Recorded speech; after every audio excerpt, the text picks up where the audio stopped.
घोरमि दुःखं भवभवगतो दुर्निवारः करोति तस्याप्यस्य तैर्जिनिरवे भक्तिरुन्मुक्तये चेत् जेतुं शक्यो भवति न तया को परस्तापि हेतुः। देवाहिदेव 1008 नेमिनाथ भगवान की जय। परमे पूज्य आचार्य भगवान श्री वादिराज महाराज की जय। परमे पूज्य संत शिरोमणि आचार्य भगवंत गुरुवर्षि विद्यासागर जी महाराज की जय। परमे पूज्य नवाचार्य समय सागर जी महाराज की जय। परमे पूज्य मुनिवर्षि अजित सागर जी महाराज की जय। पूज्य मुनिषि निराग सागर जी महाराज की जय। द्वैदीप में 3 कम 9 करोड़ महामुनिराजों की जय। का अवसर करें।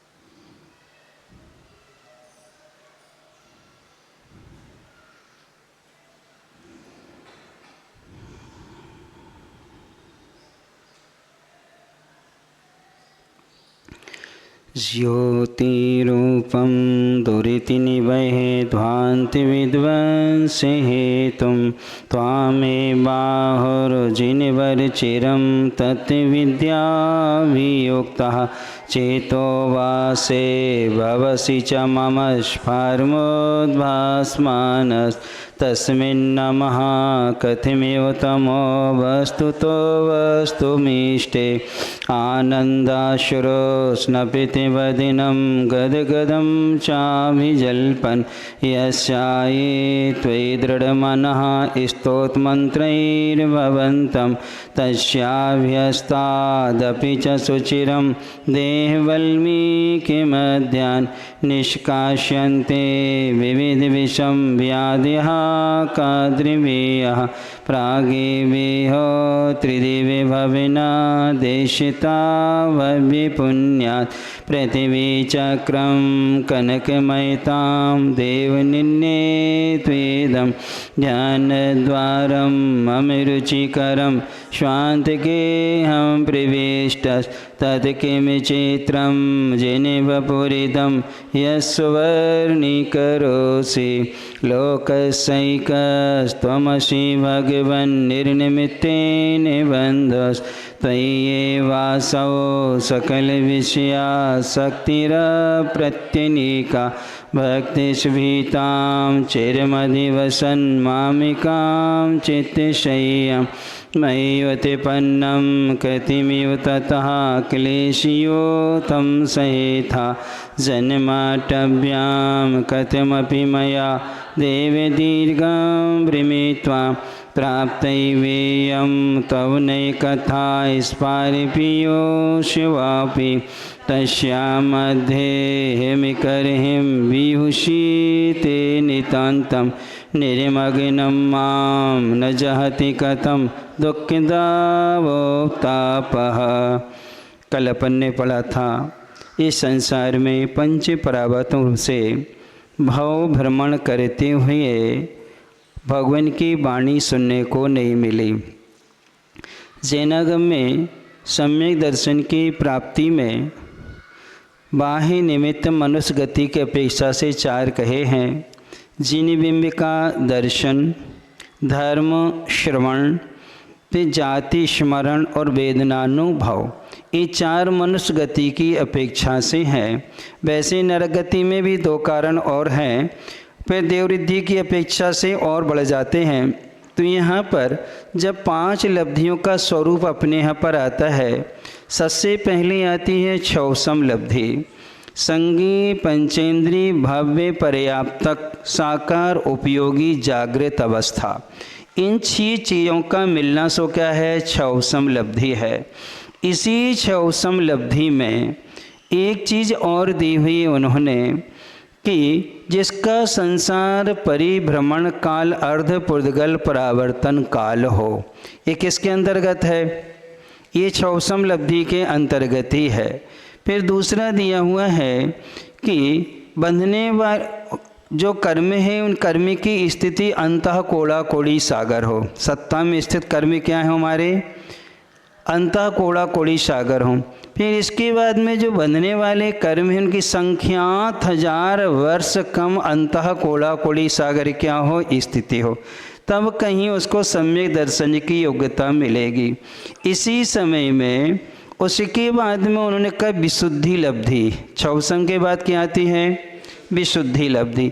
विशुद्धि का मतलब होता है बाह्य सबक्ष का क्या हो? वो त्यागी हो, यानी कि वह उन्मत्त आदि ना हो, नशीले पदार्थ आदि का सेवन करने वाला ना हो, अनिष्ट, अनुपसेव, त्रस्यघात, बहुस्थावर घात और प्रमाद कारक, ये 5 प्रकार के अवक्ष का क्या हो? वो त्यागी हो।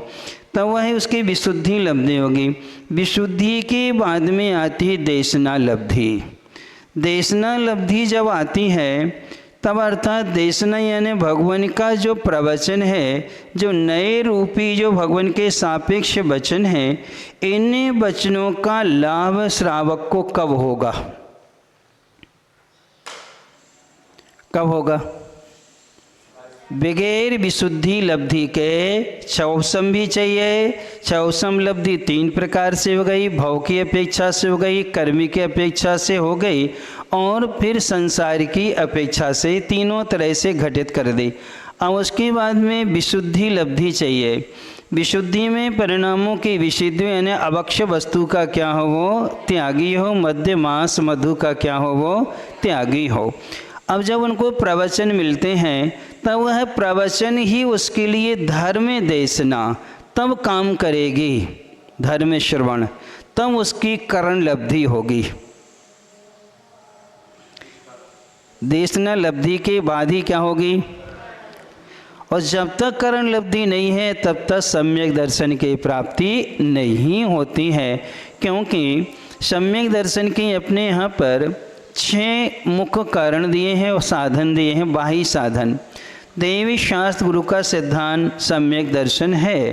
फिर इसके बाद में उन्होंने कहा 6 द्रव्य 7 तत्व 9 पदार्थ 5 अस्थि काय के स्वरूप का श्रद्धान करना सम्यक दर्शन है। फिर इसके बाद में उनका आत्मा का श्रद्धान करना भी क्या है? सम्यक दर्शन है। फिर इसके बाद में स्वाव और पर का श्रद्धान करना भी क्या है? सम्यक दर्शन है। अपने किए हुए पर श्रद्धान करने का नाम भी क्या है? सम्यक दर्शन है। फिर अंतिम में उन्होंने दिया है दर्शन मोहिनी की प्रकृतियों का उपशम क्षौसम और क्षय होने से जो आत्मा के निर्मल परिणाम है उसका नाम क्या है? सम्यक दर्शन है। तो जो अंतिम में रखा है ये साध्य है और बाकी सब क्या है? साधन है। यानी निश्चय सम्यक दर्शन वही कहलाएगा कि 7 प्रकृतियों का उपशम हो अथवा क्षय हो अथवा क्या हो? क्षय हो। वही क्या कहलाएगा? हमारा मुख्य सम्यक दर्शन। बाकी इन सब के होने पर सम्यक दर्शन हो कोई गारंटी नहीं है। लेकिन प्रकृतियों का उपशम क्षय या क्षय होगा तो नियम से क्या होगा? सम्यक दर्शन होता है। इसलिए देशना लब्धि से दर्शन मोहिनी कर्मिका यानी जब भगवान के प्रवचन सुनते हैं, मुनिराज के प्रवचन सुनते हैं, तो उनके प्रवचनों को सुनने से 4 योग्यताएं प्राप्त होती हैं और देखी भी गई हैं। सबसे पहले संसार परिभ्रमण काल अर्ध पुद्गल परावर्तन काल बचता है। फिर इसके बाद में दूसरा जो है वो हमारा साधन क्या बनता है? भगवान के प्रवचन सुनने से कर्मों का स्थिति अनुभाग भी कम होता है। किसका? अब इससे अनुभाग क्या होगा? जो हमारा 70 कोड़ा कोड़ी सागर का कर्म था वो अंतः कोड़ा कोड़ी सागर बचेगा और संख्यात 1000 वर्ष कम अंतः कोड़ा कोड़ी सागर क्या बचेगी, स्थिति बचेगी। ये किससे घटित हो रहा है सब? ये भगवान के प्रवचनों को सुनने से, उनकी वाणी को सुनने से। फिर इसके बाद में तीसरा जो लाभ होता है, हमारे परिणामों में निर्मलता आती है। परिणामों में निर्मलता के साथ साथ में हमारे स्वभाव में परिवर्तन आता है। क्या आता है? स्वभाव में परिवर्तन आता है, मैत्री भाव प्रकट होता है। इसके बाद में हमें अपने कर्म का या अपने गलती का पश्चाताप होता है। कब? जब भगवान की क्या सुनते हैं, वाणी सुनते हैं। ऐसे करीब करीब 19 लाभ आगम में बतलाए हैं। क्या सुनने से? भगवान की वाणी सुनने से इतने लाभ होते हैं, तब कहीं हमें सम्यक दर्शन का क्या है, लाभ मिल पाता है।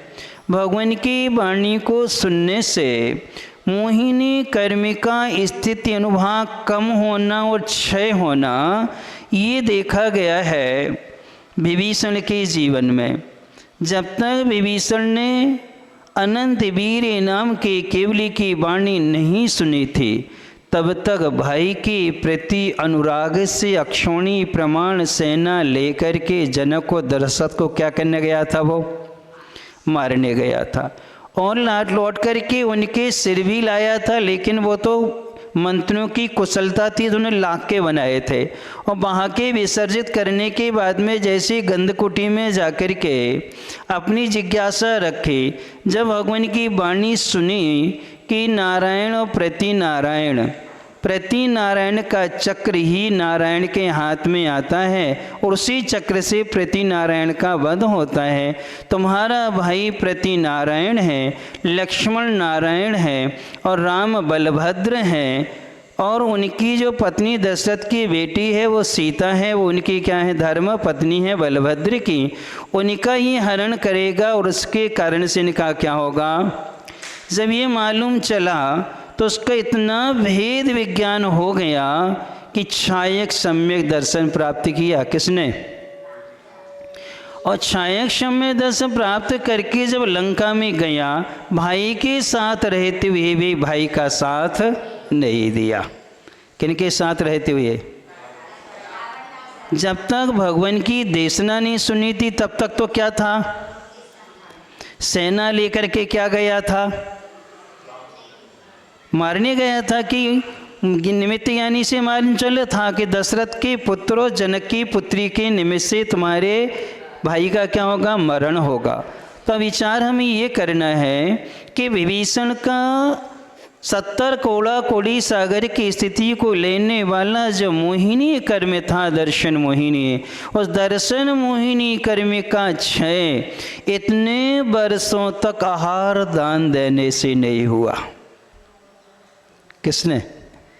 विभीषण के महल में निरंतर आहार होते थे मुनिराजों के, लेकिन उसके मन में परिवर्तन कब आया? जब अनंत वीरी नाम के केवली की गंध कुटी में उनकी वाणी सुनी, और सुन कर के जब उसको सिद्धांत मालूम चला तो उस पर श्रद्धान हुआ, और श्रद्धान होने से छायक समय दर्शन प्राप्त किया, फिर भाई का साथ। तो ये किससे परिवर्तन आया? ये भगवान की वाणी का फल है। तो इसीलिए अपने लिए भी सभी चीज़ों में प्रमाद हो, लेकिन वाणी में प्रमाद नहीं करना चाहिए। गढ़ाकोटा में 2015 में हम लोग थे, आचार्य महाराज के पास बैठे हुए थे। तब ऐसी ही चर्चा चली, शाम का समय था। आचार्य महाराज जी स्वयं कहने लगे, देखो हम लोगों को लक्ष्य में बना करके सभी महाराज बैठे थे, आप लोगों को कभी भी साधु का प्रवचन क्या नहीं करना चाहिए? छोड़ना नहीं चाहिए। क्यों नहीं छोड़ना चाहिए? तो आचार्य श्री स्वयं कहते हैं, जो वस्तु तत्व को तुम 1 या 2 वर्ष में ग्रंथ पढ़ पढ़ के प्राप्त करोगे, वो तुम्हें आधा पौन घंटे के प्रवचन में मिल जाता है। जितना हम कहाँ पढ़ पाएंगे? 1-2 साल में तुम स्वाध्याय करके जो पा पाओगे, वो उनके प्रवचन से तुम क्या कर लोगे? आधा पौन घंटे के प्रवचन में क्या कर लोगे? प्राप्त कर लोगे। तब फिर ये प्रसंग आया था, तब आचार्य श्री ने बहुत अच्छी बात बतलाई, जो धवला पुस्तक एक में दी हुई है कि परोक्ष में नमस्कार करना और साक्षात नमस्कार करना। मंगलाचरण की बात आई है कि हम मन में ही भगवान का स्मरण कर लें, पंचपरमेष्टि का गुणगान करने बोलने की आवश्यकता क्या है। तब उन्होंने कहा जितना भी मन से करोगे, परोक्ष में जितना भी स्मरण करोगे, उससे मात्र पुण्य का आश्रय होता है। क्या होता है? ओनली पुण्य। सामने मूर्ति को बैठ के नमस्कार करोगे तो संवर पूर्वक निर्जरा होती है। क्या होती है? यानी साक्षात सुनने से संवर पूर्वक क्या होती है? निर्जरा। और परोक्ष में सुनने से सिर्फ क्या होता है? पुण्य का आश्रय। फिर कहने लगे सामने बैठ कर के सुनने से विनयाचार का पालन होता है, उपयोग की स्थिरता होती है, सावधानी सजगता रहती है। और उपकरणों से सुनने में न सजगता है, न सावधानी है, न ग्रंथि की, न ग्रंथकार की क्या है? विनय है। आप घर में जब टीवी पे सुनोगे तो क्या करते हैं बताओ?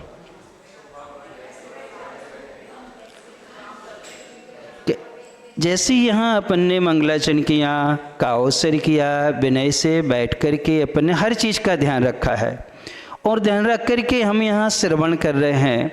और जब घर में अपन टीवी पे सुनते हैं, मोबाइल आदि में सुनते हैं, तब क्या होता है?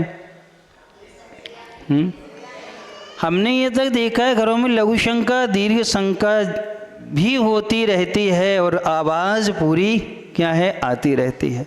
हम घर के सारे काम कर रहे हैं, रोटी बना रहे हैं या कपड़े धो रहे हैं या अन्य कोई काम कर रहे हैं, और क्या कर रहे हैं अपन? तो कैसे आती है स्थिरता? इसीलिए आचार्य श्री ने कहा था साक्षात केवली श्रुत केवली के पाद मूल में ही दर्शन मोहिनी का क्षय होता है।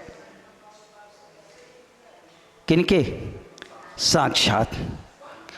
और क्यों नहीं रखा? तो यही कारण था कि बिंब के सामने उतनी विशुद्धि नहीं होती जितनी विशुद्धि कहाँ होती है? साक्षात में होती है। इसीलिए अपने लिए यहाँ कहा कि हे भगवान, आपकी जो नए कथा रूपी बापी है पुण्य के उदय से मुझे क्या है? जैसे तैसे मिल गई है। और जो श्रावक उसमें डूब जाता है उसको कभी दुख रूपी ताप उसके पास में नहीं आता है। फिर विभीषण कभी दुखी नहीं हुआ। कौन? कभी दुखी नहीं हुआ।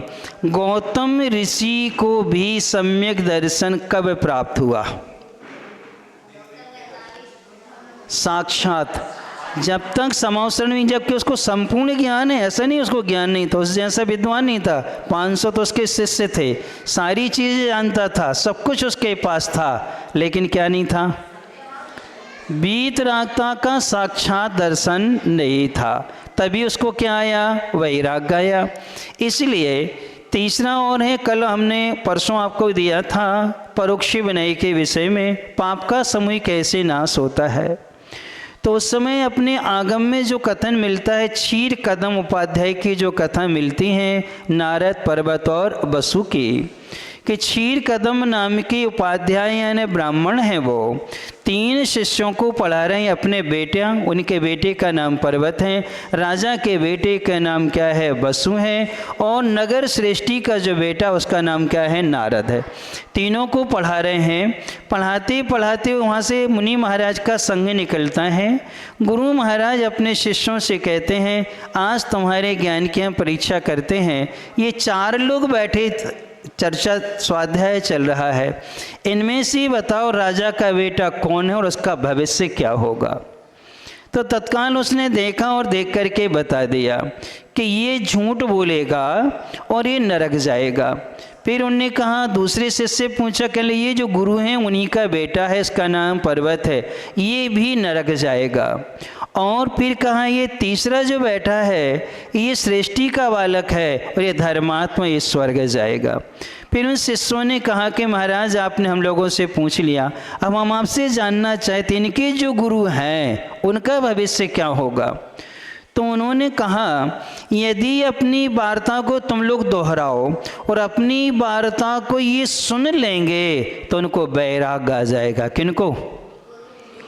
क्षीर कदम को क्या आ जाएगा? वैराग्य आ जाएगा। और दिगंबर साधु बनकर के जी अनुत्तर में जाएगा। क्या बनेगा जी?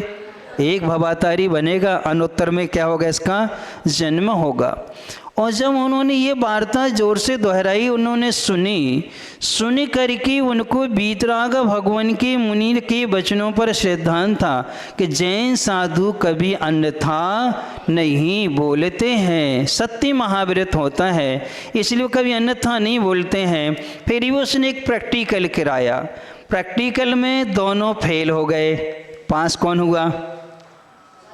सिर्फ नारद, क्योंकि उन्होंने एक बकरे की आकृति बना के दी थी। इसके आंगों पांग ऐसे स्थान से निकाल के लाओ जहाँ कोई ना देखे, जहाँ कोई ना देखे।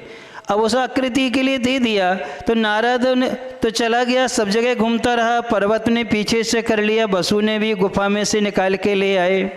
सब शाम को नारद वापस आया, तब गुरु से यही कहा कि महाराज हमें कहीं एकांत नहीं मिला। दोनों ने उसका उपहास किया, क्योंकि आपकी आज्ञा जहाँ कोई ना देखे। मेरी आत्मा, मेरी आंखें भी देख रही हैं। कौन देख रही हैं? और फिर ईश्वर तो सर्वत्र है, उससे तो हम बच ही नहीं सकते हैं। वो तो सब जगह देख रहे हैं, अब हम कैसे कर सकते हैं? तब उनको विश्वास हो गया कि जैन साधु के वचन सत्य, ये धर्मात्मा इस स्वर्ग जाएगा।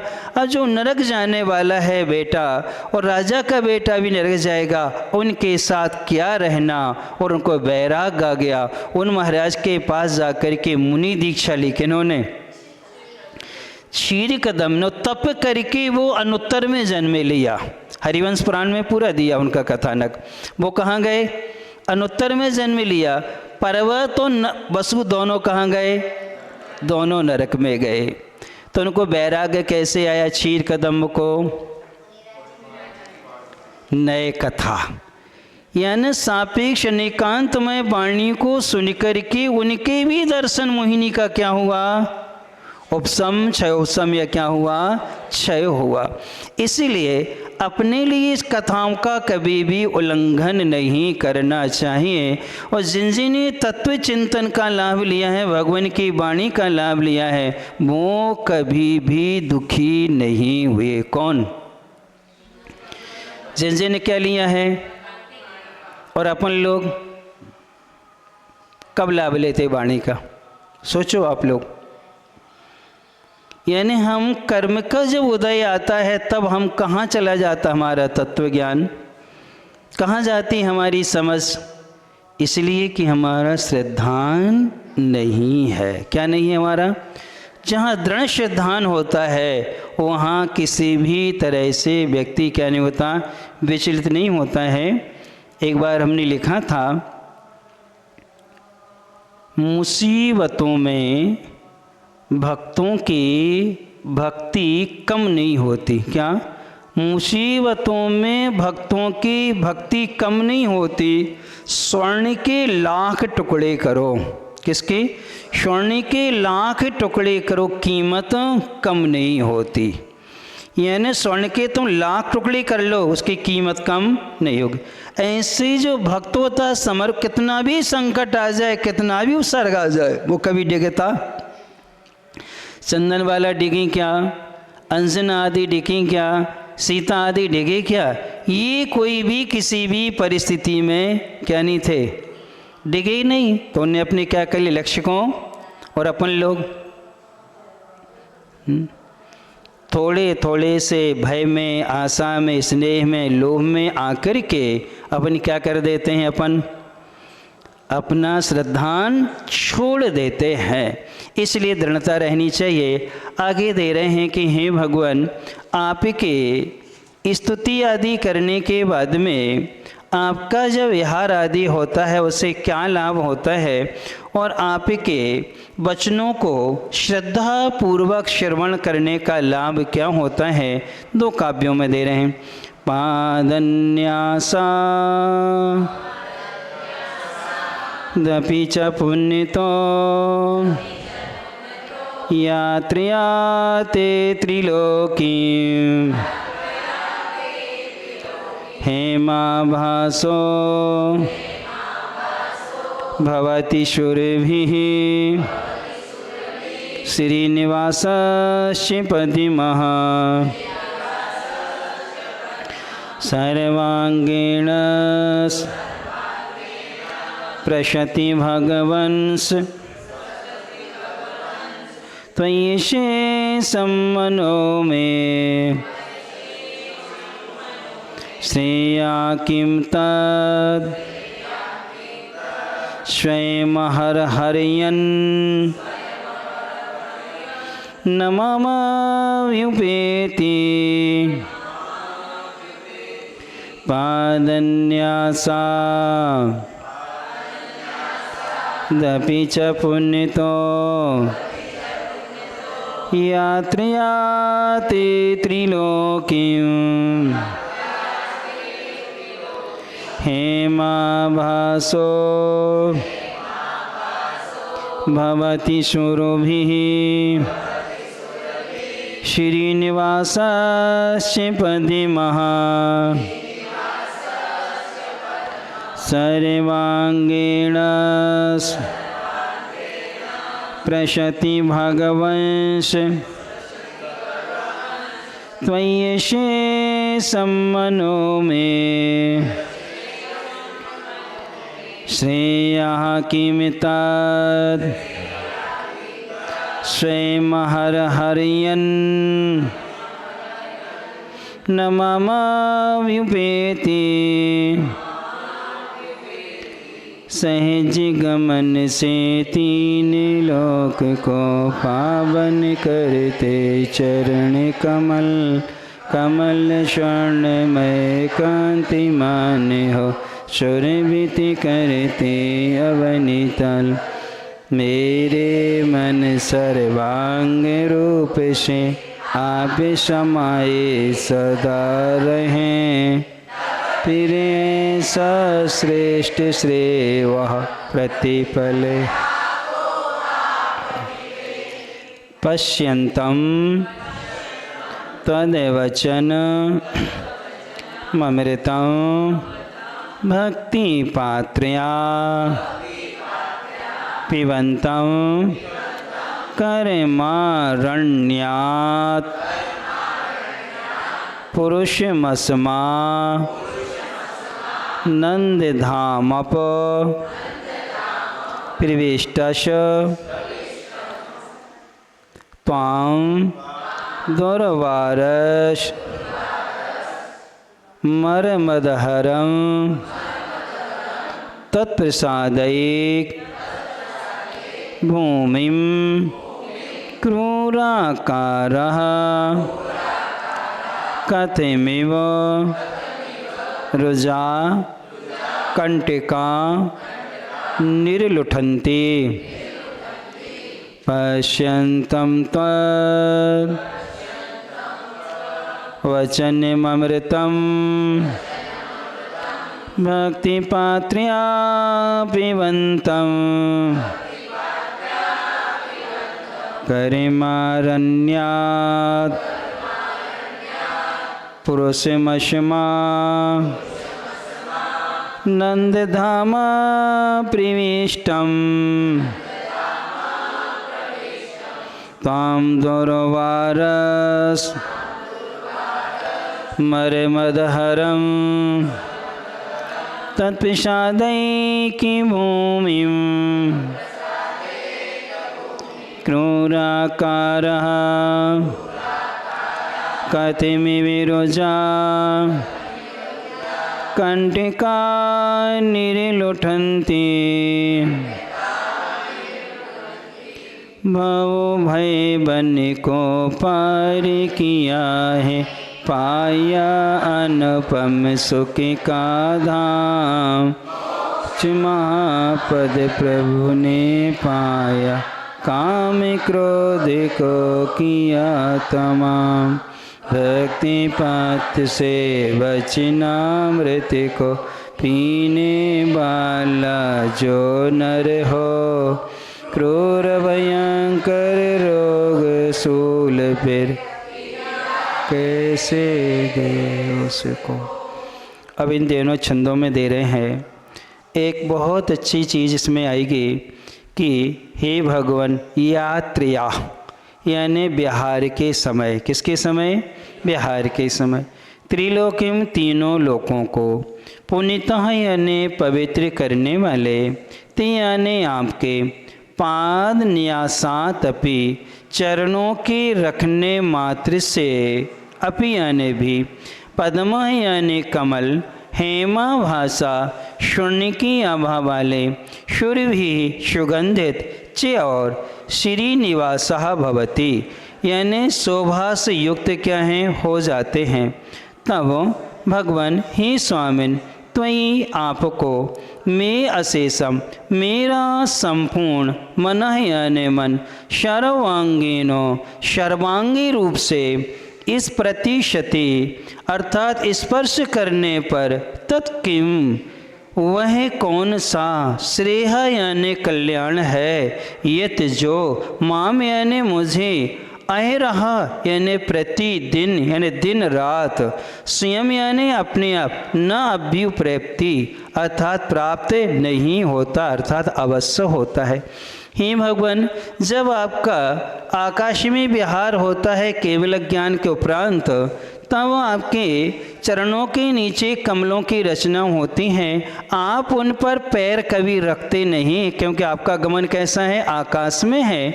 मात्र उनकी परछाई भी नहीं पड़ती है। किसकी?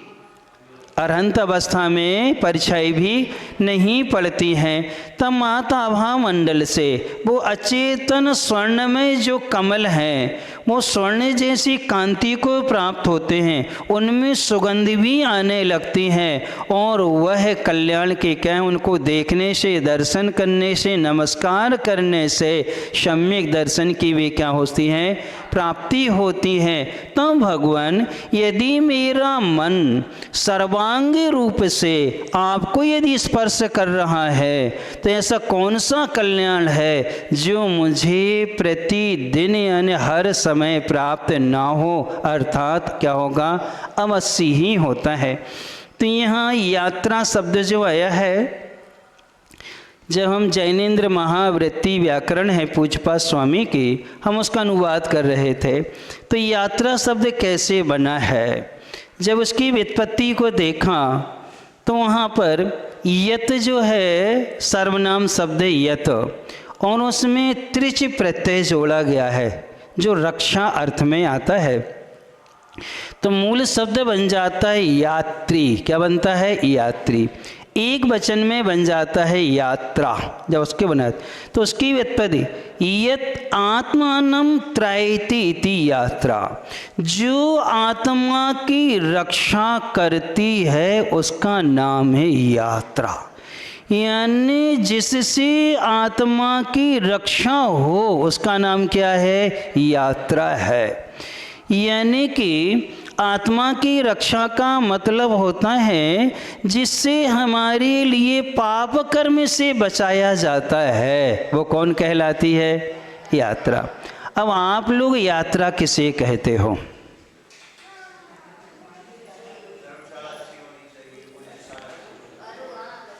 आप लोग जो यात्राओं पर जाते हैं, क्षेत्रों की वंदना आदि आप करते हैं, उसको आप क्या कहते हैं? अब उससे आत्मा की क्या रक्षा होती है, ये बताओ, होती क्या? तो हम क्या हैं? आगम के विपरीत है ये शब्द, तो यात्रा है। जैसे पितृ शब्द आता है, पितृ का एक वचन में पिता बनता है, उसका अर्थ क्या है? ये शब्द कैसे बना? तो उसी में व्युत्पत्ति दी है। यत में त्रिच प्रत्यय जोड़ दिया तो क्या बन गया? वो यात्रा बन गया। और फिर इसके बाद में पा धातु रक्षा करने अर्थ में आती है, और त्रिच प्रत्यय जोड़ दिया। क्या जोड़ दिया? उसमें त्रिच प्रत्यय जोड़ दिया, तो उसकी व्युत्पत्ति पितृ से पिता बन गया। उन्हें स्पष्ट दे दिया अहितान पाति रक्षतीति पिता, जो अहित से बचाए वो कौन है? पिता। यानी जो अहित ना होने दे उसका नाम क्या है? पिता है। अब आप लोग ना माँ हो ना पिता हो, आप लोग जनक जननी हो। क्यों? अपन अहित से किसी को बचा नहीं रहे, इसलिए कई स्थानों पर गुरु को कहा है तुम ही माता, तुम ही पिता, तुम ही सखा, तुम ही बंधु आदि हो। तो अर्थ इसलिए कहा है कि जो अहित से बचाए वो कौन है? गुरु अपन को अहित से बचाते, इसलिए उनको पिता का कह दिया है। ये पवित्र गुण परक शब्द हैं। ऐसी यात्रा जो हमें आत्मा की रक्षा करे, हमें क्या करे? अशुभ से बचाए, उसका नाम क्या है? यात्रा है। तो जब भगवान विहार करते हैं, जब भगवान यात्रा करते हैं, उससे किसी भी जीव का घात नहीं होता। उनके विहार से प्रत्येक जीव का क्या होता है? कल्याण होता है। किनसे? इसलिए आप जब निकलते हैं, विहार करते, तीनों लोकों को पवित्र करते। क्या करते हैं? पवित्र। पवित्र करने का मतलब ये होता है कि किसी भी जीव के अशुभ भाव नहीं होते हैं, सबके समता के अच्छे निर्मल विशुद्ध भाव होते हैं। किसी को उस समय भूख प्यास भी नहीं लगती, किसी को मरने मारने के क्या नहीं होते, भाव आदि कुछ भी नहीं होता है। ये सब उनके प्रताप है। जो 63 कर्म प्रकृतियों को उन्होंने नाश किया है, उसके कारण से पाप प्रकृतियां पूरी नष्ट हो जाती हैं। 4 घातियां कर्म की 47 प्रकृतियां जो मूल हैं वो क्या हो जाती हैं? नष्ट हो गई हैं। उनके नष्ट हो जाने से 18 दोषों का भी क्या हो जाता है? नाश होता है। उन दोषों का नाश हो जाने से भी क्या होता है? ये अतिशय घटित होता है। अब उनके मन में किसी के प्रति है नहीं, तो किसी भी जीव के प्रति उनके मन में भाव भी नहीं आते, इसलिए सबके भाव क्या होते हैं? अब यह क्या कारण है? भगवान की परछाई नहीं पड़ती। कारण क्या है? कारण सिद्धांत बताओ। शरीर तो पूरा पौद्गलिक ही है। परमोदारिक शरीर तो मोहिनी कर्म की व्यवस्था है, उसके कारण से हुआ है। परछाई क्यों नहीं पड़ रही है उन पुद्गल परमाणुओं की? कारण क्या है? सबसे मूल कारण एक है कि उन भगवान ने आतप और उद्योत नाम कर्म का नाश कर दिया है। किसका? आतप नाम कर्म जो था उसका क्या हो गया है? नाश हो गया है। और उस कर्मी का नाश हो जाने से क्या नहीं पड़ेगी उनकी? क्योंकि वही तो एक है, परछाई का मूल कारण क्या है? आतप है। और उस कर्म का उन्होंने क्या कर दिया है? वैसे बंदी विच्युति दूसरे गुण स्थान में हो जाती है। क्या होती है? बंदी विच्युति दूसरे में होती है, लेकिन शक्ति विच्युति 12वें गुण स्थान के अंत समय में सत्ता से भी चला जाता है। इसलिए उनके शरीर की क्या नहीं पड़ती? परछाई नहीं पड़ती। अब इसके बाद में जो स्वर्णमय कमल है, वो स्वर्ण की कांति को प्राप्त होने सुगंधित क्यों होते हैं? वो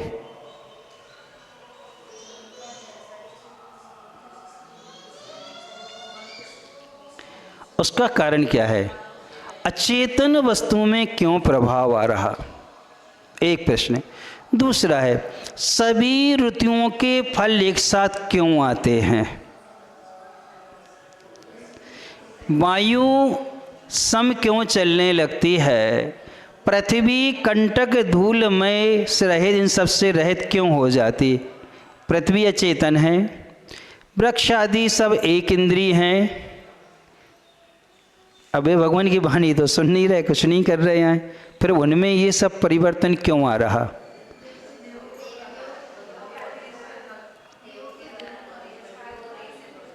क्या देव ऐसा कर सकते हैं? क्या वृक्ष में फल एक साथ लगा सकते हैं? क्या ये बताओ, है क्या शक्ति देवों में?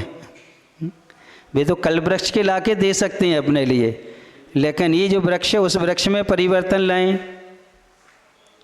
क्या कारण है इसमें?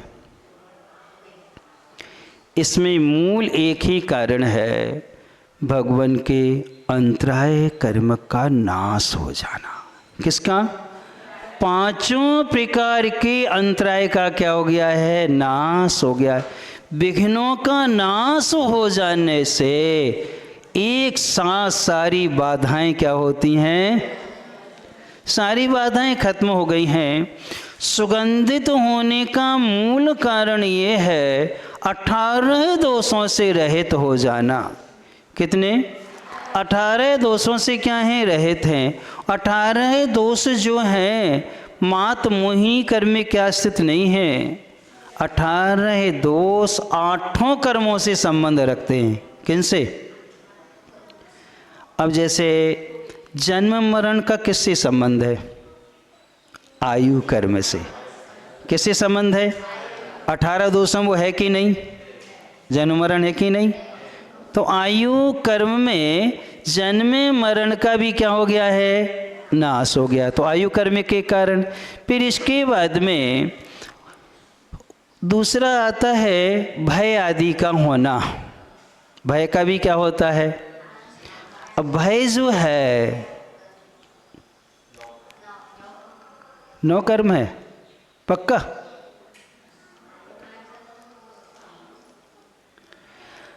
ठीक है, तुम्हारी तरफ से हम मान लेते हैं। तो मोहिनी कर्म का पूर्णतः नाश 9वें गुणस्थान में हो जाता है। पूरी 9 कसाएँ चली जाती हैं। कौन से गुणस्थान में? 9वें में। हास रति भय जो गुप्सा ये सब चले जाते हैं।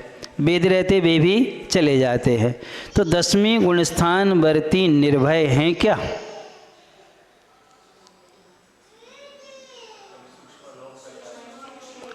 चलो उसको भी हटा दो। 11वें 12वें वाले निर्भय हैं क्या? चलो हाँ, वो तो 8वें गुणस्थान वाले भी हैं। वो तो 8वें वाले भी हैं। ये जो भय कसाय अलग है और ये जो भय है ये गोत्र कर्म से संबंध रखता है। किससे संबंध रखता है? गोत्र कर्म से।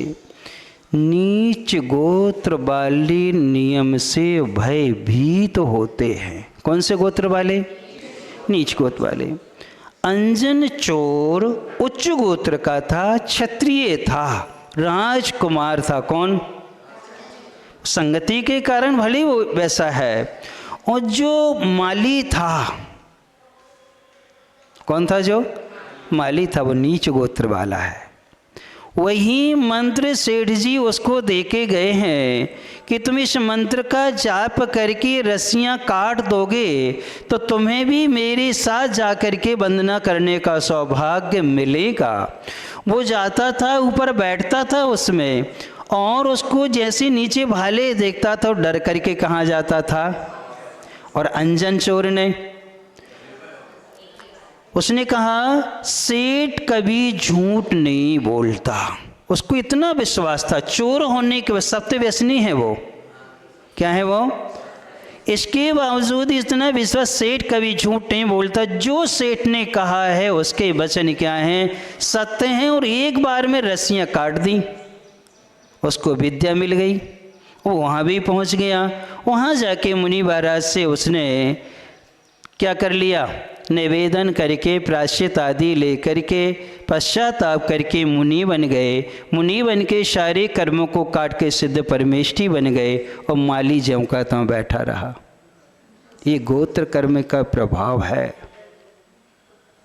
उच्च गोत्र नीच गोत्र में इतना है। ये भय कसाय वो अलग है, परंतु आत्मविश्वास की जो कमी आ रही है, हम जो कार्य जानते हैं, समझ रहे हैं, देख रहे हैं, फिर भी नहीं कर पा रहे हैं, तो समझना चाहिए कहीं ना कहीं अपने जन्म में कोई ना कोई कमी है। हमारे जन्म में क्या है? कहीं ना कहीं क्या है? नीच गोत्र का कोई ना कोई हमारे साथ में क्या है? विषय संबंध जुड़ा हुआ है। तभी तो हम में इतनी विशुद्धि नहीं आ पा रही है। इसलिए ये प्रभाव पड़ता है। इसलिए अतिशय देखने में आते हैं कि मात उस गोत्री कर्मी का नाश हो जाने से, गोत्र कर्म होता है 14वें गुणस्थान के अंत समय में नाश। कौन? सत्व विच्छुत्ति, सत्व से नाश। दूसरे तक उसका बंद होता है, 5वें तक नीच गोत्र का उदय रहता है। 5 तक उदय है, दूसरे तक बंद है, बाकी सत्ता कहाँ बनी रहती उसकी? 14वें तक रहती है। लेकिन जिन्होंने बंद नहीं किया है, किसका? नीच गोत्र का जिन्होंने बंद ही नहीं किया तो उनकी सत्ता भी नहीं रहेगी। क्या नहीं रहेगी? उनकी सत्ता ही नहीं रहेगी उनके पास में उस कर्मी के। इसलिए अपने लिए उसका प्रभाव पड़ता है, इसलिए वो अचेतन पदार्थ भी क्या होते हैं? स्वर्ण कमल सुगंधित हो जाते। क्या हो जाते हैं? अब क्या सुगंध उसमें ऊपर से आई है? क्या सोने में सुगंध होती कि नहीं होती? कोई नहीं कहेगा, लेकिन जिन्हें तत्वार सुध पढ़ा होगा वो पढ़े कहेगा। ये बताओ वो पुद्गल है कि नहीं? पुद्गल है पक्का? पुद्गल में स्पर्श होता कि नहीं? रस होता कि नहीं? गंध होती कि नहीं? वर्ण होता कि नहीं? तो गंध है कि नहीं? गंध नाम का गुण है, और गंध गुण की 2 पर्याय हैं, सुगंध और दुर्गंध। और सुगंध की भी असंख्यात पर्याय हैं और दुर्गंध की भी क्या हैं? असंख्यात पर्याय हैं। जितने भी परफ्यूम सेंट आते हैं ये सुगंध की ही क्या हैं? ये भेद प्रभेद होते चले जाते हैं। जब वो पुद्गल है, उस पुद्गल में उपादान है, सुगंध और दुर्गंध दोनों का है, तो भगवान की निकटता का ये प्रभाव है कि उसका सुगंध गुण जो उपादान है वो क्या होता है? प्रकट हो जाता है। किनके निमित्त से? भगवान के। अब एक द्रव्य दूसरे द्रव्य का कुछ करता कि नहीं करता, ये बताओ। जो लोग ये कहते एक द्रव्य दूसरे कुछ नहीं करता है, परंतु ये तो सिद्ध कर रहा है एक द्रव्य दूसरे द्रव्य का कुछ कर रहा कि नहीं कर रहा? नियम से करता है। उदासीन निमित्त मिलने से हमारे भीतर उपादान होता है, तो क्या होता है?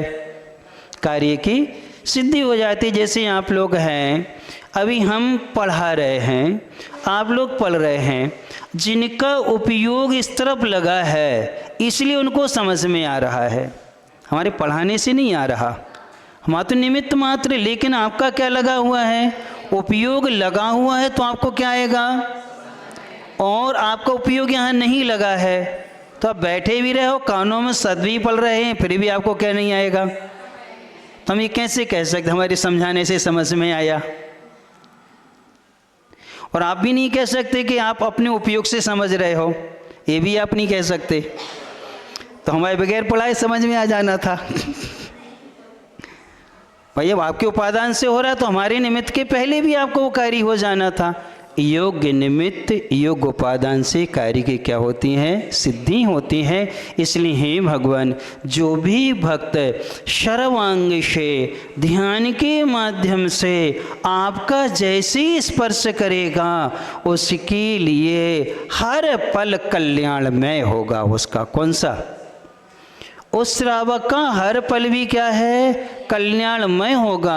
एक भी समय उसको अशुभ कर्म का बंध होगा। होता तो है शुभ कर्म का बंध, लेकिन स्थिति अनुभाग बिल्कुल कम पड़ेगा। क्या पड़ेगा? स्थिति अनुभाग क्या है? बिल्कुल कम पड़ेगा। यानी पाप कर्म का बंध अभी हम भी कर रहे हैं, ऐसा कि नहीं हो रहा हमारे लिए?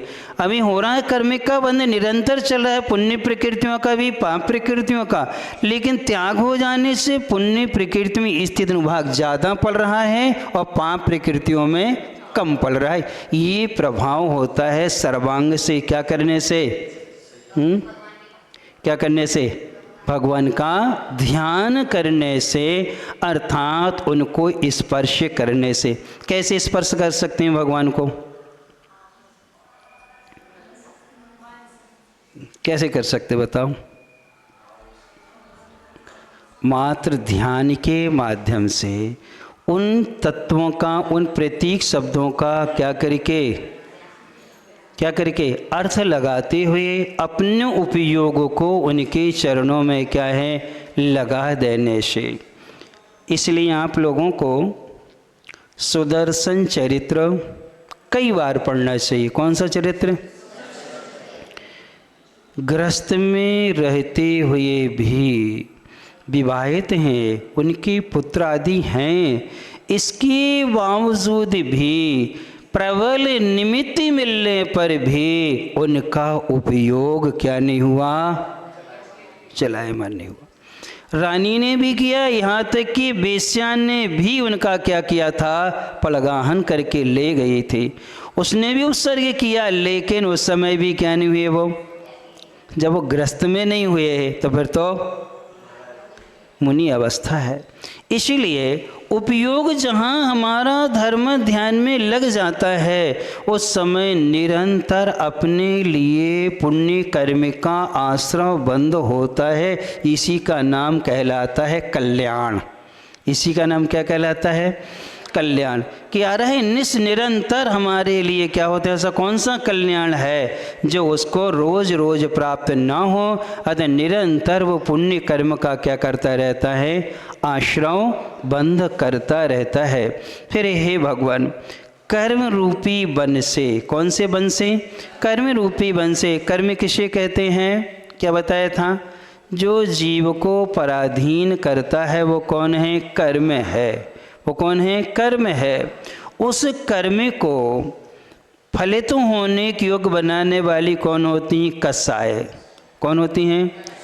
कर्म रूपी क्षेत्र का जो कृष करने वाली होती हैं, उपजाऊ बनाने वाली होती, वो कौन होती हैं? कसाएं होती। ऐसे 8 कर्म रूपी वन से असमान नंद धाम प्रविष्टम, यानी कि असमान अनुपम, नंद यानी मोक्ष का धाम, वहाँ प्रविष्टम प्रवेश करते हुए, हे भगवान, जब आप कर्मरूपी वन से निकल कर के मोक्ष में प्रवेश कर रहे थे उस समय दुर्वार, जिसका कठिनाई से निवारण करना है, स्मर यानी काम वासना, उसके मद यानी अहंकार को हरम यानी नष्ट कर दिया है आपने। सबसे पहले यदि आपने किसी को जीता है तो आपने काम पुरुषार्थ को जीता है। किसको जीता है?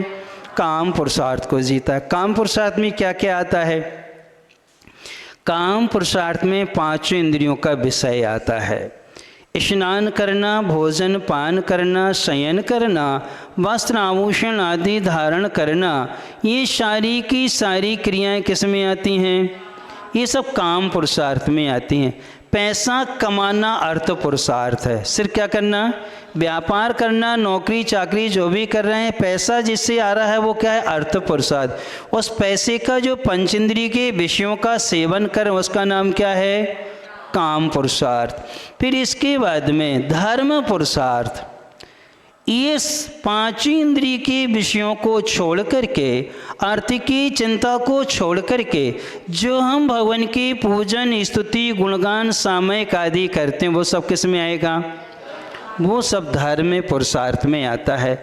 इसलिए ऐसे काम को आपने जी नष्ट कर दिया है तो हम आपको पश्यंतम देखने वाले ऐसे श्रावक जब आपको देखते हैं तब भक्ति पात्र्या, भक्ति रूपी पात्र से त्वद आपके वचनम अमृतम, वचन रूपी अमृत को पिबंतम पीने वाले, तत्प्रसाद एक, आपके आशीर्वाद से या आपके सहारे ही भूमि परुषम एक, जिनको आपका ही एक आधार है, अन्य कोई आधार नहीं है, ऐसे पुरुष के लिए क्रूर आकार, भयंकर आकृति वाले रोग रूपी कंटिका यानी कांटे, कथम यानी कथम युव किस तरह निलुठंती पीड़ा दे सकते हैं, अर्थात नहीं दे सकते।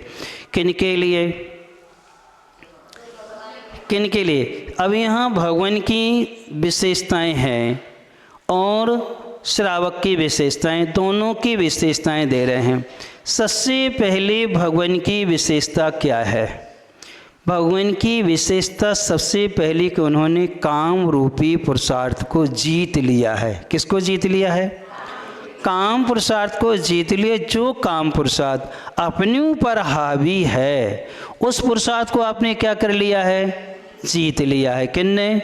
भगवान ने। ये भगवान की विशेषता। किन की विशेषता है? भगवान।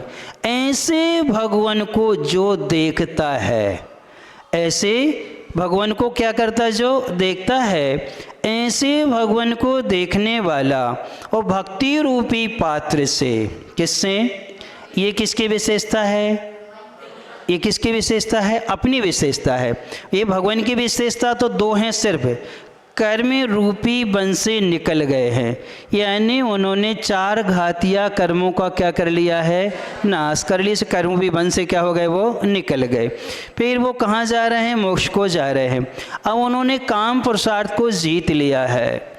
इस शब्द से बहुत बड़ी चीज़ का समाधान हो जाता है।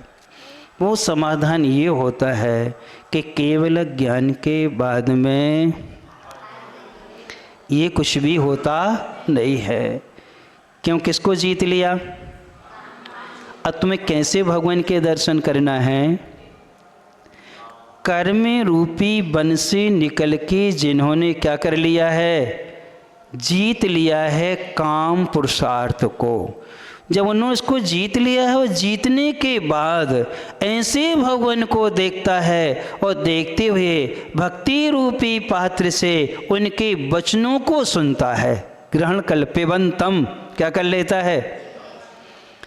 पीने का मतलब पानी जब हम पीते हैं तो ऊपर ऊपर होता है कि भीतर जाता है? ये तो बताओ। पिब धातु रखी उन्होंने। पिब का मतलब ये होता है जिसने उनके वचनों को हृदय से स्वीकार कर लिया है। अर्थात ऐसा व्यक्ति जिसका श्रद्धा है कि जब भी कल्याण होगा आपसे ही होगा।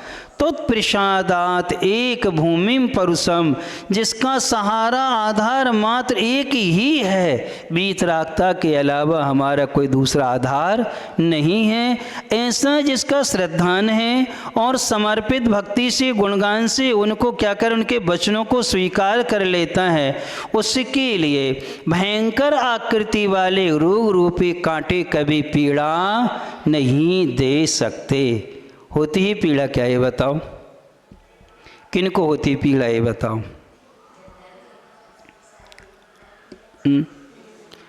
ये कर्म सिद्धांत है।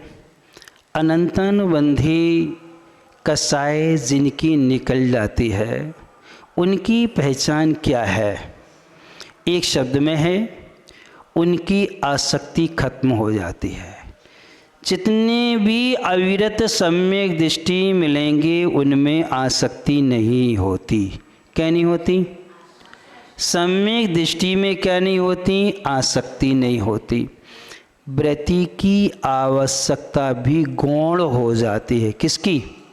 जो व्रति है उसके लिए जो आवश्यक चीज़ है वो भी क्या हो जाती है? गौण होती है। सोच लेता 1-2 दिन ना मिले तो क्या फर्क पड़ता है? हमने प्रमाण कर लिया है, प्रमाण करके हम अपने जीवन का निर्वाह कर रहे हैं।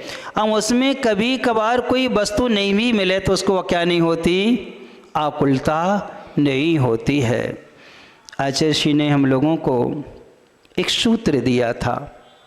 सहज में आचार्य श्री से निवेदन किया कि आचार्य श्री अलाभ चाहते हैं।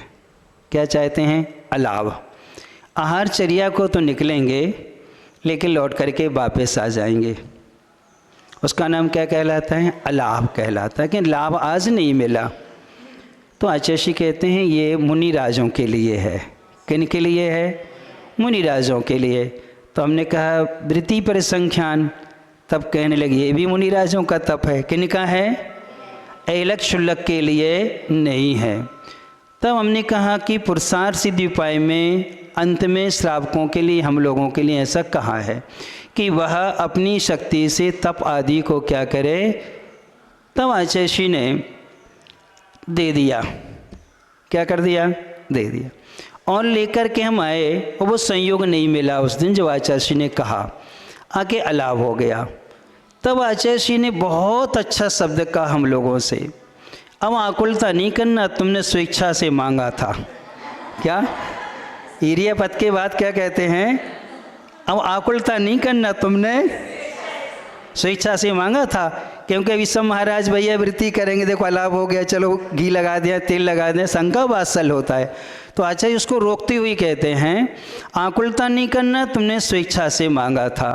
तब एक सूत्र दिया, आहार चर्या को हम लोग जाते हैं, आहार मिलता है तो संयम में वृद्धि। क्या कहते हैं? आहार मिल जाए तो संयम में वृद्धि, ना मिले तो तप में वृद्धि। किस में? ना मिले तो तप में वृद्धि, मिल गया तो संयम में वृद्धि, और नहीं मिला तो तप में वृद्धि। यानी अलाव में उन्होंने इस सूत्र दिया कि अलाव हो जाए तो ये मानना कि तप में क्या हो गई। अब ये दोष ही नहीं था, इनकी गलती से ऐसा हुआ, इनकी गलती से ऐसा हुआ, इनने ऐसा करा दिया, इनने ऐसा करा दिया। अंतराय भी हो जाए तो तब वृद्धि, अंतराय भी हो तो क्या है? तब वृद्धि। चौके में बहुत सी चीज़ें दिखाई हैं और श्रावक बहुत सी चीज़ें नहीं चला पाता है, क्योंकि उसका इतना विवेक नहीं रहता है। जो चीज़ चलाई महाराज का जितना पेट है उतना तो भर लेंगे वो, जो तुम दोगे उसकी ले लेंगे, और उस बीच में तुम दूसरी चीज़ें देते जाओगे तो वो भी ले लेंगे उनको जो लेना है। और जब उनका कोटा पूरा हो गया तो तुम कितना भी आग्रह कर, तुम ये भी कहो हमारी आपने थाली में से हटाया ही नहीं था, अब आप क्यों मना कर रहे हो? तो उस समय यही होता है। तो आज इन सब में उन्होंने एक ही शब्द कहा, तब वृद्धि। मिल जाए तो संयम वृद्धि, और नहीं मिले तो तब वृद्धि। इच्छा निरोधा तपा। और बहुत अच्छा सूत्र दिया, जिस क्रम से तुम लोग आहार लेते हो उसी क्रम से आहार यदि स्वास्थ्य के अनुकूल नहीं मिल पा रहा है तो आप उसका उसी समय त्याग कर दो, तत्काल। क्या कर दो? अब तुमने त्याग कर दिया है, 5-10 मिनट बाद वो श्रावक लेकर के आएगा तो तुम्हें आकुलता नहीं होगी। क्या हमने क्या कर दिया? जब हमें दूध लेना था उस समय तुमने दिया नहीं, अब तुम लेके आ गए। या जब रस लेना था या फल या कोई भी चीज़ पकवान आदि कुछ भी ले, उस समय आपने दिया नहीं। अब कई बार होता है कि जब हम लोग गिरास पूरे चल जाएंगे, उसके आई महाराज जी ये तो चला ही नहीं पाए आपको, अब हम क्या करें? नहीं चला पाए तो तुम्हारी गलती। अब हमने रोटी ले ली तो हम बाटी आदि कैसे लेंगे, या बाटी आदि चला दी तुमने तो अब हम पुड़ी आदि अन्य चीज़ें कैसे लेंगे? क्यों? हमारा विभाग तो क्या है? उतना ही, हमें तो उतना भरना था, उसी समय आप दे देते तो हम उसको कम करके उसको ले लेते। तो क्या सूत्र दिया? तप में वृद्धि। इच्छा का निरोध करना सबसे अच्छा है। आकुलता से यदि बचना है तो क्या करते जाओ, और इच्छा का निरोध संकल्प पूर्वक करोगे तो होगा, और संकल्प नहीं है तो नहीं होगा। इसके लिए एक बहुत अच्छी घटना है। हम 11th में थे तो प्रायः करके पंगत आदि में, भोजन आदि में घर में हम ही को जाना पड़ता था। तो चले गए तो हम सीनियर लोगों के साथ बैठ गए। तो एक व्यक्ति आए, आलू की सब्ज़ी लेके आए थे और अच्छी बनी थी, उबली हुई आलू की, बढ़िया धनिया आदि सब डली थी, बढ़िया अच्छी। अब वो आए तो हमारे बाजू में 2-3 बब्बा बैठे थे उन लोगों ने तुल्ली नहीं मना कर दी, तो हमने भी मना कर दी, क्योंकि सब त्याग करने वाले बैठे और हम लेंगे तो अच्छा नहीं लगेगा, तो हमने मना कर दी। अब मना की तो उसने कहा क्यों मना क्यों कर रहे हो, थोड़ी तो ले लो। उनके नहीं चाहिए नहीं चाहिए नहीं चाहिए। तो कहने लगे ये बताओ खराब है क्या?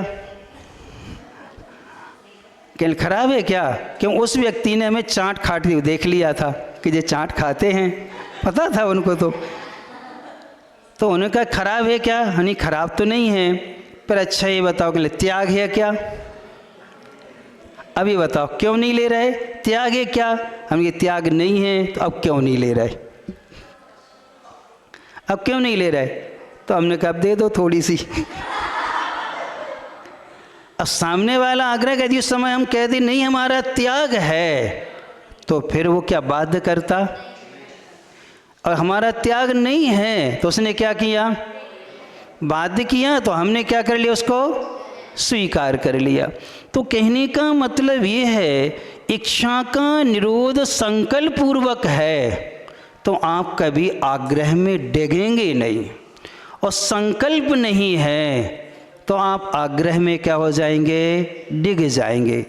इसलिए यहाँ पर दिया गया है कि हे भगवान, भक्ति रूपी पात्र से जो लोग आपके वचनों को ग्रहण कर लेते हैं उन्होंने काम पुरुषार्थ को जीत लिया है और आपके दर्शन कर रहा है, और समर्पित भाव से आपके वचनों को स्वीकार करके संकल्प उसने क्या कर लिया है, ले लिया है। और संकल्प लेने से उसका उपयोग वहाँ से क्या है, पूर्णता हट गया है, और पूर्णता हट जाने से अब उसको कोई भी डिगा नहीं सकता है। किसका प्रभाव है ये, किसका प्रभाव है, संकल्प का प्रभाव है। राम लक्ष्मण को क्या प्रयास नहीं किया सूर्पनखा ने, लेके क्या था उनका, संकल्प था कि नहीं था, संकल्प से क्या है वो डिगे नहीं। फिर इसके बाद में सीता जी को क्या प्रलोभन नहीं मिला, रावण ने क्या प्रलोभन में कोई कमी रखी क्या, क्यों नहीं डिगी। फिर इसके बाद में हरण होने के पहले जब वन में देशांतर में थे तब कपिल आदि ब्राह्मण ने, सिंहोदर बजरंग आदि राजा आदि ने क्या क्या भेंटें नहीं दी इन लोगों को, क्या इनने स्वीकार करी कोई भी चीज़ें, क्या कहते, कन्याएं भी मिली इनको, लेकिन किसी को क्या करते गए, स्वीकार कहा। जब हम राज्य में पहुंचेंगे तब हम क्या करेंगे, आप कहाँ रखो, अभी कहाँ रखो, आप अपने घर में ही रखो। क्यों, उनके संकल्प जहाँ होता है तब उनका कहीं डिगाव नहीं होता है। इसलिए अप्रत्याख्यान कषाय का जब क्षवसम होता है तो संकल्प शक्ति क्या होती है, अपनी दृढ़ होती है। क्या होती है, और जब तक अप्रत्याख्यान कषाय का क्षवसम नहीं है तब आवश्यकता को भी आप गौण नहीं कर पाएंगे।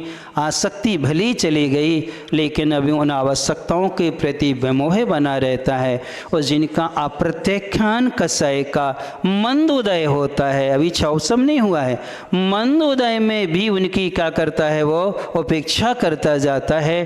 अर्थात संकल्प शक्ति जो हमें बतला रही है वो अप्रत्याख्यान कषाय के क्षवसम को बतलाती है कि संकल्प हो जाने के बाद आवश्यक होने पर भी हम उसे ग्रहण नहीं करते हैं, क्यों, उसका क्या है, त्याग है। इसलिए अपने लिए भगवान ने यही कहा है, भक्ति रूपी पात्र से भगवान के वचनों को पीना। पात्र भक्ति की परिभाषा हमने आपको बताई थी, क्या बताई थी, कौन सी परिभाषा भक्ति की, जो जो भगवान ने पाया है उसमें राग होना, जो जो भगवान ने छोड़ा है उसमें वैराग्य होना, वो क्या है, भक्ति है। अब ऐसे परिणामों से जब आप वचनों को ग्रहण करोगे तब उसके लिए कोई भी व्यक्ति या कोई भी परेशानी कितना भी तीव्र कर्म का उदय हो वो कभी डिगता नहीं है। इतनी दृढ़ता आप लोगों को बनाना है। बना सकते क्या, ये बताओ, सोचना है आपको। जब तक बनाओगे नहीं तब तक, क्योंकि कोई भी कसाई के कारक कारण ज्ञापक दोनों कारण होते हैं। कारक कारण अलग है और ज्ञापक कारण अलग है। यदि आपकी आसक्ति भी नहीं है और आवश्यकता में भी आपकी आकुलता नहीं है, क्षमता से आप उसको क्या कर लेते हैं, सहन कर लेते हैं, कोई आकुलता नहीं करते, चलो कोई बात, आज नहीं मिला तो कल देखें, कल भी नहीं मिला तो जब भाग्य में होगा तो मिल जाएगा। हमने तो इस स्वेच्छा से त्याग किया, हमने ही अपना प्रमाण किया है, लेकिन इतने में हम क्या करेंगे, इतने समय से तो लिया है, क्या लाभ मिला, ऐसा सोच करके क्या कर देता, वह छोड़ देता है। तो एक ज्ञापक कारण कहलाता है कि हाँ, इसकी अप्रत्याख्यान कसाय का क्या चल रहा है, मंदोदय चल रहा है। और जैसे ही उसका क्षोभसम हो जाएगा फिर वो कभी डिगेगा नहीं, पूर्णता क्या होती, उसकी निर्वृत्ति हो जाती हैं। इसलिए जितने भी देशवृत्ति श्रावक हुए हैं, देशवृत्ति त्रियंच भी हुए हैं, वो त्रियंच भी नहीं डिगे। कौन? देशवृत्ति त्रियंच भी क्या हैं, प्राण छोड़ दिए लेकिन वो संकल्प से डिगे नहीं। उनके लिए कोई भी पीड़ा उनको दुखी नहीं कर पाई। ऐसा श्रद्धान अपन को करते हुए भगवान की वाणी का क्या करना है, श्रवण करना है। ओम बुद्धि समाधि परिणाम शुद्धि स्वात्मोपलब्धि शिव की सिद्धि मणिमिचिन्तिति वस्तु धान्ये त्वं वन्दे मानस्य ममास्तु देवी। द्वादशांग जिनवाणी माता की जय।